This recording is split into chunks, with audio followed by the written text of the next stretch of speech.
I'm Sven Vinke. I'm the creative director at Larian Studios. I'm also the founder of it, and I'm here to tell you about Dragon Commander.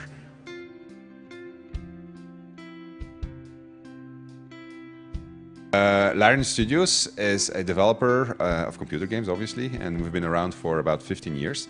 Our first games were RPGs, and we still make RPGs. Like our next RPG is going to be Divinity Original Sin. The last one was Divinity 2, the Dragon Knight Saga.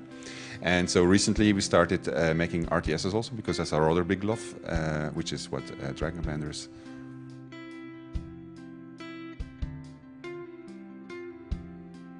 There's two types of games that I really love. It's RTSs and RPGs. And so when Larian Studios was founded, that was pretty much in the mission briefing, this is what we're going to make, RTSs and RPGs. Now, for some reason, I never managed to get the money to make my RTSs. So only when I started self-publishing could I start making an RTS. But it didn't take very long to make the decision once we have the money.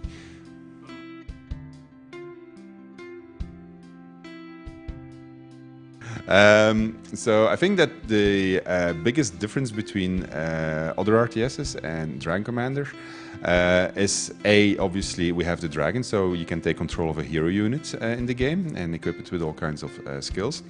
We have an extremely dynamic campaign. It shows our RPG roots also, so you can really make decisions every single turn in the game, and they have an impact not only on what happens within the story part of the campaign, but also on what happens on your strategy map and what happens in the RTS part of the game.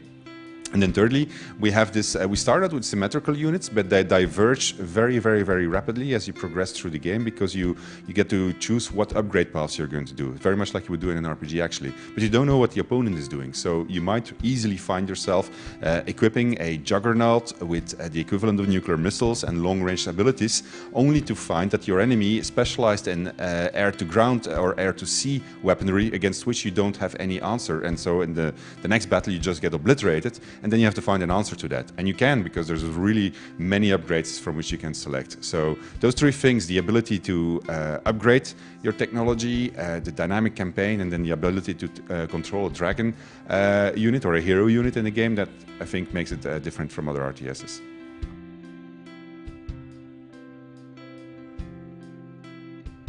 Okay, so in single player, you get to make political decisions, economical decisions, romantic decisions, and they're set up as kind of dilemmas where you have to choose between one of two possible options. But there's really a lot of them. There's an entire database of it, and every single campaign, you don't know what situations you're going to be confronted with. What you do know is that it's going to have an impact on your population, because in the game you have political advisors, you have generals on board, and they all have an opinion. And if you, for instance, say, well, you know what, I'm pro opening a central register where everybody has to register with a name, which is not necessarily an obvious thing in a society, then the libertarians are going to be against you, and they're not going to be as supportive of you as the undead, who really like everything to be strict and organized. And so as you progress through the game, you gain favors by making these kind of decisions from races that like you, and you get no favors and even opposition from political opinions that dislike you. And so like this, you have to maintain the balance within your empire.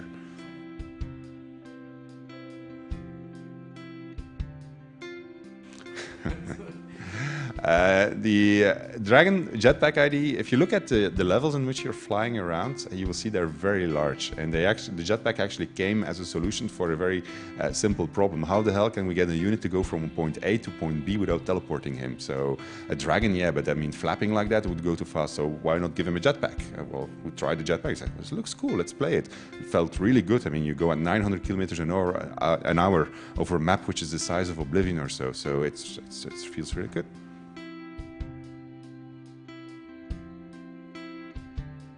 Okay, so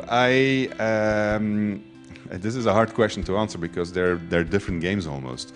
So the single player campaign, what I really like, what I always wanted to do, was to have a game in which you had a link between the campaign and what happened on the field. I remember playing the first Dune 2, where you had this campaign thing where you could select from one of 3 countries to attack.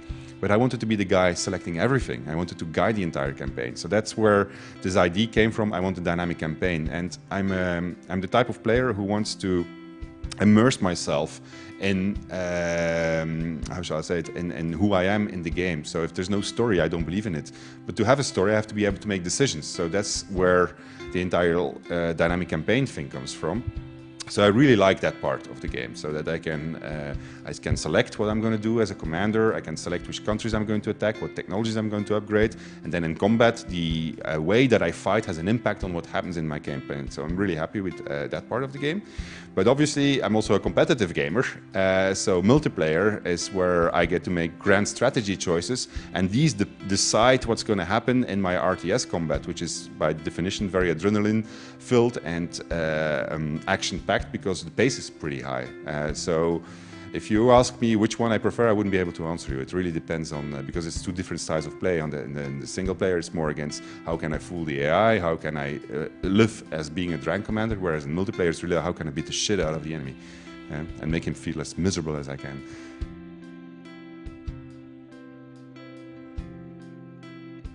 I think it's the integration of everything.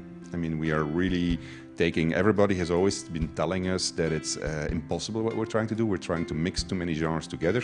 And I always answer that, well, I mean, you know, when we were back in the Amiga days, nobody talked about genres. We were just talking about experiences, about putting things together and trying to make you feel like the King of Chicago, the Defender of the Crown, the Rocket Ranger. So here it's the Dragon Commander.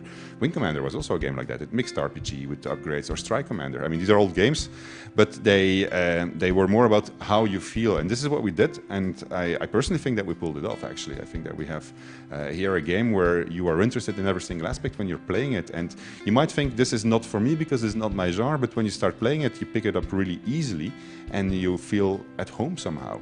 I mean, that's at least my feeling I get when I'm playing the game.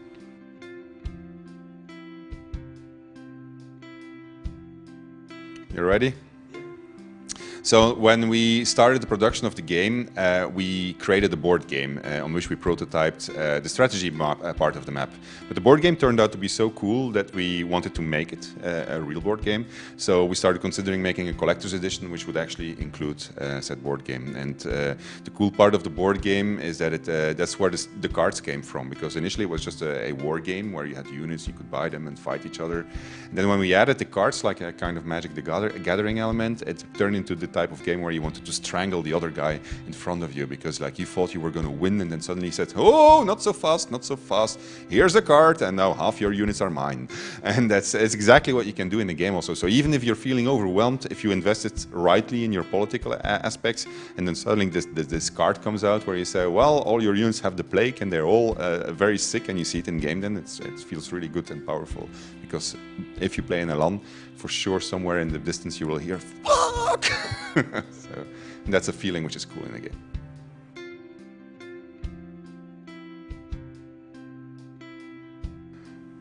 I never thought of that one. The one phrase thing, I should have thought of that, but I didn't. So why do we have to buy the game? If you like either RTSs or RPGs, you should give it a try. Yeah? Even if you don't necessarily buy it, try at least a demo and you might be surprised by what you find. But you give it at least one try. Don't say immediately, this is not for me. I'm pretty sure that you'll be surprised when you try it out.